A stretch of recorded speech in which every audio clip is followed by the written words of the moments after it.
Hello everyone and welcome back to another video from Finance and Crypto Guide. In this video, I'm going to show you how to change your country on Remitly. So let's get started right away. If you wish to change the country from which you are sending the money, then open up your Remitly application first.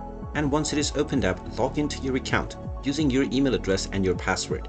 After logging in using your credentials, you will be taken into the home page from which, if you wish to change the sending country, tap on the Manage button at the bottom right corner and then tap on Profile. From the Profile page, you will see all of your profile information.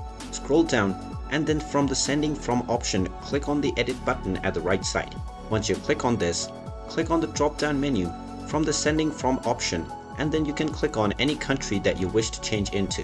Once you change into the country that you wish to, then click on the Save button and now your home country will be changed on the Remitly application right away. And there you have it. That is how easy it is to change your home country on the Remitly app. If you find this video helpful, make sure you hit that like button and subscribe to our channel if you haven't done so already. Also ring that notification bell to never miss another update from us. Thank you for watching and I will see you again in the next video.